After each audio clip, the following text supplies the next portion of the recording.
एक बार की बात है, बलियापुर गांव में सीता नाम की एक लड़की रहा करती थी। बचपन में माँ बाबा के गुजर जाने के बाद से ही वो अपना और अपने भाई दोनों का ख्याल रखती थी।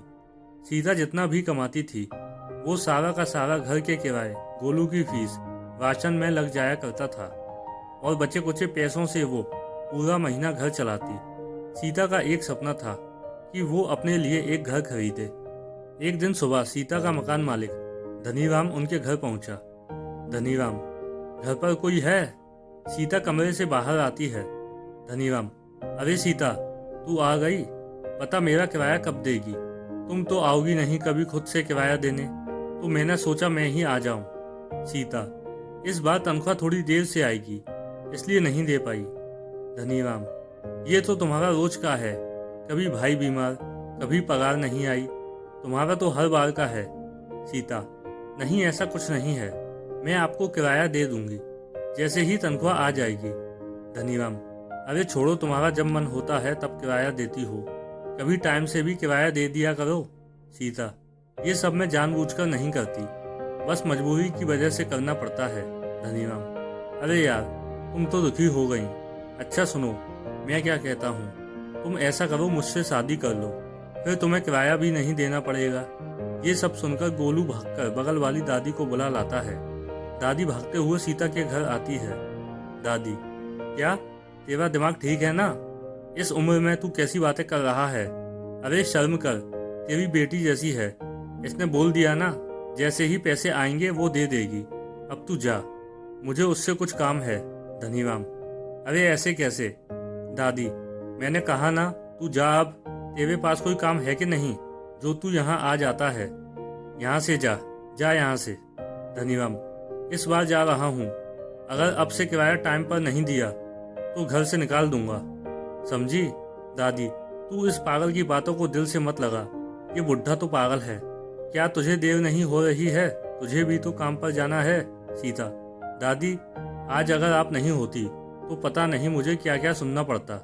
अच्छा हुआ आप टाइम पर आ गई। ठीक है दादी, अब मैं चलती हूँ। इसके बाद सीता गोपाल की फैक्ट्री में पहुँच गई। गोपाल, आओ सीता, मैं तुम्हारा ही इंतजार कर रहा था। आज हमें शहर से बहुत बड़ा ऑर्डर मिला है। और हाँ सीता, कढ़ाई का काम तुम ही करोगी।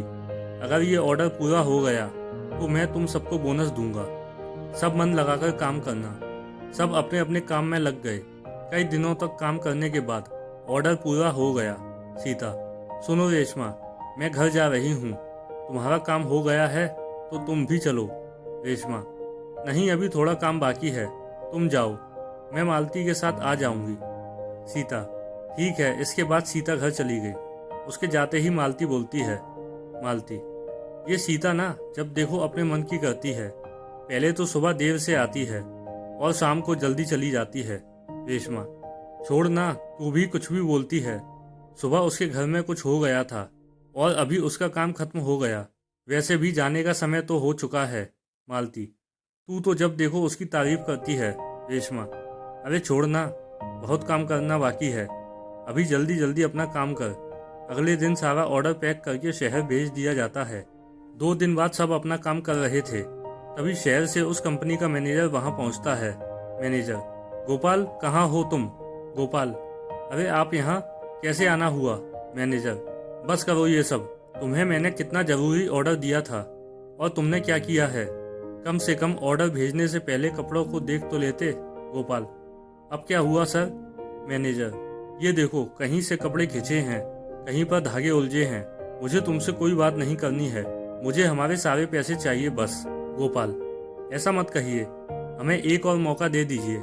मैनेजर, कुछ नहीं सुनना मुझे बस मेरा पैसा चाहिए बस। गोपाल बहुत दुखी हो जाता है। वो अंदर जाकर पैसे लाता है और मैनेजर को उसके सारे पैसे दे देता है। मालती, देख लिया आपने, इसकी तारीफ करते नहीं थकते थे, और उसने क्या किया? ये काम दिया था वो भी ढंग से नहीं किया। मैं तो कहती हूँ इसको यहाँ से निकाल दो।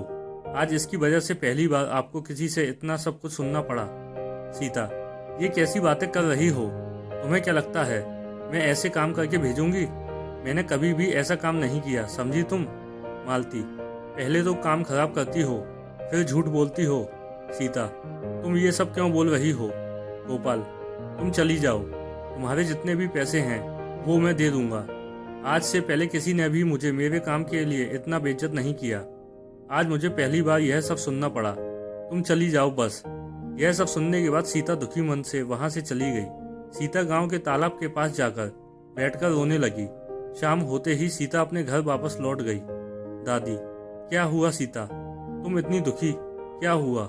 क्या हुआ बच्चे? सीता, दादी, जो ऑर्डर हमारी फैक्ट्री में आया था उसे किसी ने खराब कर दिया। सब कह रहे हैं कि वो सब मैंने किया है। आप तो जानती है ना दादी, मैं ऐसा गलत काम कभी नहीं कर सकती। दादी, हाँ मैं जानती हूँ, तू चिंता मत कर, सब ठीक हो जाएगा। सीता, आज अगर माँ और बाबा जिंदा होते तो मुझे ये सब नहीं सुनना पड़ता। दादी, ऐसे मन उदास नहीं करते बेटा, कभी कभी समय बदलने में वक्त लगता है। जानती हो सबसे ज़्यादा ज़रूरी क्या है? ये समझना कि एक दिन सब ठीक हो जाएगा, इसलिए आराम से घर जाओ। देखना तुम्हें जल्दी कोई काम मिल जाएगा। सीता, दादी मुझे खुद की चिंता नहीं है, मुझे गोलू के लिए डर लग रहा है। बिना नौकरी के मैं उसकी देखभाल कैसे करूंगी? दादी, तू चिंता मत कर बेटा, सब ठीक हो जाएगा। इसके बाद सीता घर चली गई। उसने देखा कि उसका भाई घर पर उसका इंतजार कर रहा था। गोलू, दीदी आप आ गई? सीता, तुम बाहर क्या कर रहे हो? अंदर चलो। गोलू, क्या हुआ दीदी, आप उदास हो? अरे नहीं बाबा, मैं बस थक गई हूँ। चलो तुम पढ़ाई करो, मैं रात का खाना बनाती हूँ। रात का खाना खाने के बाद गोलू सो गया, लेकिन सीता नहीं सो पाई। वो पूरी रात रोती रही और माँ को याद करके रोते रोते उसकी आंख लग गई। सपने में उसे एक रोशनी आती हुई दिखी। सीता, ये कैसी रोशनी है? माँ, मैं हूँ सीता, रो मत बेटा। आज के बाद तू कभी दुखी नहीं रहेगी। कल जब तू उठेगी तो तुझे तेरी जिंदगी का सबसे बड़ा तोहफा मिलेगा। सीता, आप आज तक क्यों नहीं आई मुझसे मिलने? आपको क्या आज से पहले मेरी याद नहीं आई? बोलिए। माँ, कभी कभी बहुत सी चीज़ें हमारे हाथ में नहीं होती बेटा, भूल जाओ वो सब। कल से तुम्हारी ज़िंदगी बदलने वाली है, कल का इंतज़ार करो। बस जाओ, अपना ध्यान रखो, कल से तुम्हारी ज़िंदगी आसान हो जाएगी। अगले दिन जब सीता उठती है तो उसके सामने एक डिब्बा देखती है। वो उस डिब्बे को खोलती है और देखती है, उसमें एक सुई है। सीता, माँ ने तो कहा था कि वो कुछ ऐसा देंगी जिससे मेरी किस्मत बदल जाएगी, पर ये तो सुई है, इससे कैसे मेरी किस्मत बदलेगी? ये सब मेरे साथ ही क्यों हो रहा है भगवान? सुई, क्या तब से बकबक कर रही हो? सुबह सुबह उठा दिया, अभी तो मेरा सपना पूरा भी नहीं हुआ था। सीता, तुम बोल सकती हो? सुई, अपनी तरह समझा है क्या? जब देखो रोती रहती हो। सीता, मैं हर टाइम नहीं रोती, समझी? सुई, हाँ हाँ छोड़ो भी। बोलू, दीदी ये तो बड़ा मजेदार है। सुई, तुम्हें पता है तुम्हारी माँ तुम्हारे लिए बहुत परेशान होती है, इसलिए उन्होंने मुझे भेजा है तुम्हारे लिए। आज के बाद रोना मत, वरना वो मुझे बहुत डांटेंगी। चलो अब बहुत काम करना है। सबसे पहले आज हम दुकान से कुछ कपड़े खरीदेंगे, उन पर कढ़ाई करके कल बाजार में बेच देंगे। सीता, मेरे पास तो पैसे ही नहीं हैं, मैं कपड़े कैसे खरीदूंगी? सुई, कोई बात नहीं, वो सब मैं देख लूंगी। तुम्हें बस उन कपड़ों में कढ़ाई करके तैयार करना होगा और कल हम बाजार में उन्हें बेचने जाएंगे। सीता, पर इतनी जल्दी मैं सारे कपड़े कैसे तैयार करूंगी? सुई, उसके लिए मैं हूं ना, तुम बस मन में सोचना, बाकी काम मैं कर दूंगी। तब तक वहां पर मकान मालिक पहुंच गया। धनीराम, अरे ओ सीता, किराया कब तक दोगी? बोलते बोलते थक गया हूं मैं। गोलू, ये फिर आ गया, हर बार दीदी को परेशान करता रहता है। सुई, अच्छा ये बात है, आज के बाद नहीं करेगा। गोलू, कैसे? सुई, तुम बस देखते जाओ। इसके बाद सुई उसे परेशान करने लगी, उसे इधर उधर बहुत ज्यादा चुभने लगी। धनीराम, अरे अरे ये क्या? अरे रोको कोई इसे, अरे अरे भगवान, आई ये क्या हो रहा है? ये कहाँ फंस गया मैं? इसके बाद धनीराम परेशान होकर वहां से चला गया। सब हंसने लगे।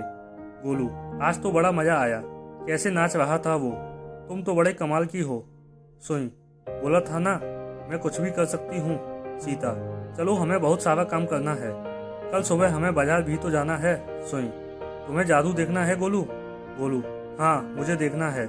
सुई, तुम सब अपनी आंखें बंद करो।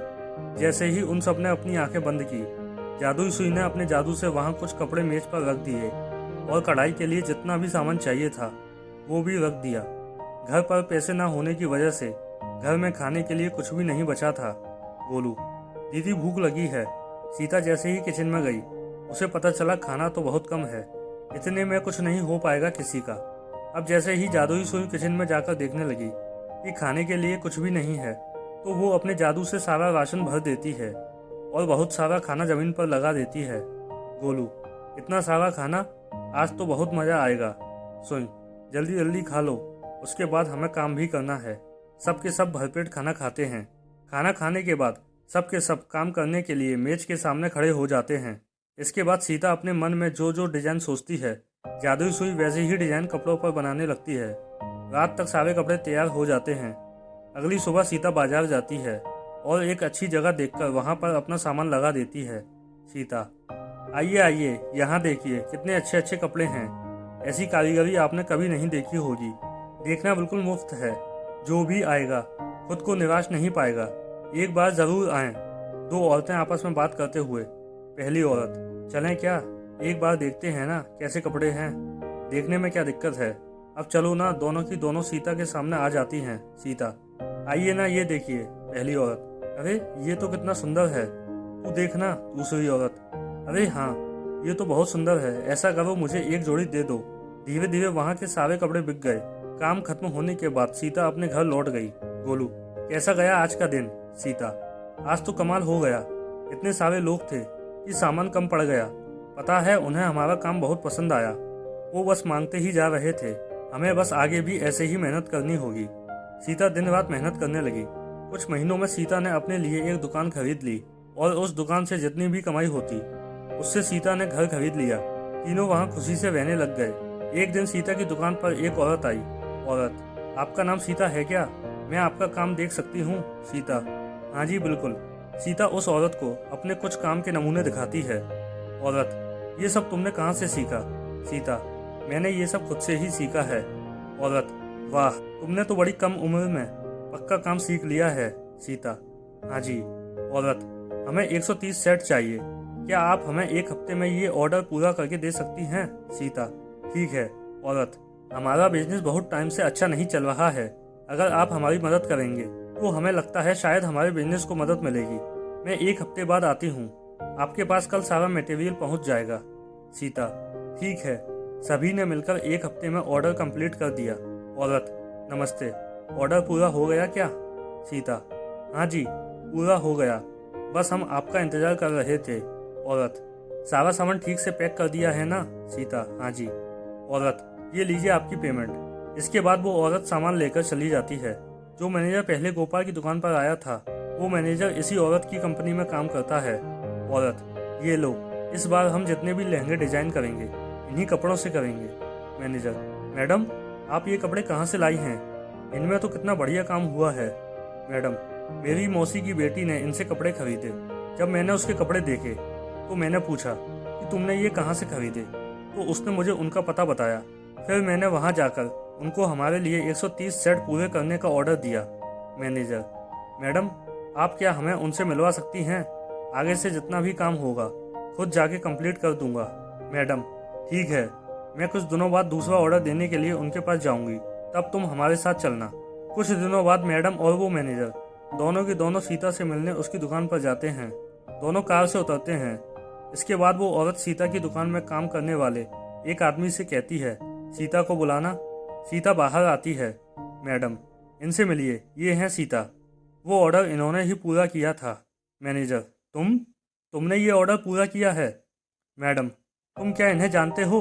मैनेजर, हाँ मैडम, उस दिन जो हमारी कंपनी का बहुत बड़ा लॉस हुआ था, इन्हीं की वजह से हुआ था। इन्होंने कपड़े इतने बेकार भेजे कि उस दिन का पूरा इवेंट इनकी वजह से खराब हो गया था। मैडम, ये तुम कैसी बातें करते हो? इन्होंने इतना अच्छा काम किया है, भला एक कारीगर अपना काम खराब करके अपना नाम क्यों खराब करेगा? मैनेजर, वही मैं सोच रहा हूँ। तो उस दिन ये काम किसने किया? सीता, मैंने सारा काम सही किया था, लेकिन पता नहीं क्या हुआ कि जब आप उस पार्सल को लेकर गए सारे कपड़े खराब निकले। मैंने तो खुद एक एक कपड़ा देखकर पैक किया था। उस वजह से मेरी नौकरी भी हाथ से चली गई। मैनेजर, मुझे माफ कर दो। हमें उस दिन इतना बड़ा लॉस हुआ कि गुस्से में मैंने तुम्हें बहुत भला बुरा कह दिया। उस दिन मैंने गोपाल को भी बहुत कुछ सुना दिया था। मुझे उससे माफी मांगनी चाहिए। मैं आज ही उनसे माफी मांगने जाऊंगा। तुम भी चलो। सबको यह बताना जरूरी है कि उस दिन गलती तुम्हारी नहीं थी।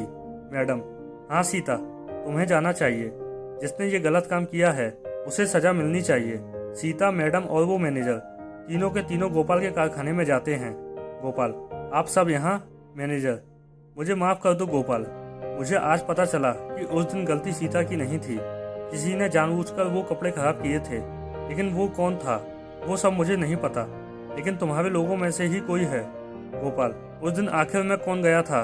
मालती, सीता के जाने के बाद मैं और रेशमा ही बचे थे। रेशमा, उसके बाद आपने मुझे मार्केट भेज दिया था। उस दिन तो मुझे लगता है मालती ने ही ताला लगाया था, इससे ज़्यादा मुझे नहीं पता। गोपाल, अगली सुबह सबसे पहले कौन आया? कर्मचारी, मालती ने शाम को ताला लगाया था, इसलिए मैंने जल्दी आकर सुबह ताला खोल दिया। सारा सामान पैक था, इसलिए मैंने सामान को गाड़ी में रखकर सेट कर दिया। उसके बाद आप आए और आपने कहा कि गाड़ी को शहर भिजवा दो, तो मैंने शहर भिजवा दिया। सीता, लेकिन मैंने तो कपड़ों की पैकिंग ही नहीं की थी, तो सुबह कपड़े पैक किसने किए? कर्मचारी, मुझे नहीं पता, जब मैं आया था तब तो सारे कपड़े पैक थे। रेशमा, मैं भी चली गई थी, इसलिए मैंने तो नहीं किए। गोपाल, मालती, ये कपड़े क्या तुमने पैक किए थे? मालती, नहीं नहीं, मैंने नहीं किए। इसके बाद जादुई सुई मालती को परेशान करने लगी। मालती, मुझे बचाओ, कोई इसे हटाओ, ये बार बार मुझे क्यों चुभ रही है? क्या हो रहा है? कोई रोको इसे, मैं बताती हूँ। गोपाल, सच बताओ, अगर तुमने सच नहीं कहा तो मैं तुम्हें पुलिस के हवाले कर दूंगा, फिर बाकी पुलिस ही देखेगी उन्हें क्या करना है। मालती, नहीं नहीं, आप पुलिस को मत बुलाइए, मैं बताती हूँ, वो सब मैंने किया था। गोपाल, लेकिन तुमने वो सब क्यों किया? मालती, इस सीता की वजह से, जब देखो तब सब इसकी तारीफ करते रहते हैं, यहाँ तक कि मेरी दादी भी। उनके लिए तो उनकी असली पोती ये है, मैं नहीं। जब देखो परेशान करके रखा हुआ था, ये सुई में धागा डाले बस, और हम चाहे जितना मर्जी काम कर लें, कोई हमारी तरफ देखता ही नहीं था। इसलिए मैंने उस दिन सीता और रेशमा के जाने के बाद इसके कपड़े खराब कर दिए और पैकिंग करके रख दिए। सीता, तुम्हें शर्म नहीं आई? मालती, तुम्हें पता है मेरे पास केवल एक यही नौकरी थी जिससे मैं अपना घर चला रही थी। नौकरी जाने के बाद मैं और मेरा भाई सड़क पर आ गए थे, क्या करते हम? एक बार भी नहीं सोचा तुमने? तुम इतनी मतलबी कैसे हो गई? मैनेजर, मैं तो कहता हूँ इसे पुलिस के हवाले कर देते हैं, धोखाधड़ी के आरोप में। सीता, नहीं, जाने दो उसे, अगर इसे जेल में भिजवा दिया तो दादी अकेली रह जाएंगी। इस उम्र में इतनी परेशानी वो नहीं झेल पाएंगी। उनके काफ़ी कर्ज हैं मुझ पर, उनके लिए इतना तो मैं कर ही सकती हूँ। और ये गंदी सोच अपने दिमाग से निकाल देना मालती। आज तो बच गई, अगर अगली बार नहीं बची तो जिंदगी भर खुद को कोसती रहोगी। मैनेजर, मैं चलता हूँ सीता, और हाँ, आगे से हमारे सारे ऑर्डर को तुम ही संभालोगी। तुम्हारा काम हम सबको बहुत पसंद आया। हम चाहते हैं कि तुम हमारे साथ पार्टनर बनकर रहो और कपड़ों में कढ़ाई का काम तुम ही देखो। मुझे माफ़ कर दो सीता, काश अगर समय पर मैंने सब पता कर लिया होता तो तुम्हें इतना सब कुछ नहीं सहना पड़ता। सीता, कोई बात नहीं, अगर उस दिन वो सब नहीं होता तो मैं आज जिंदगी में इतनी खुश ना होती। भगवान ने इन सब से मुझे एक मौका दिया ताकि मैं खुद के लिए कुछ अच्छा कर सकूं। उसके बाद सभी अपने घर लौट जाते हैं। सीता और भी मेहनत करती है और धीरे धीरे सभी अपना जीवन खुशी से बिताने लगते हैं।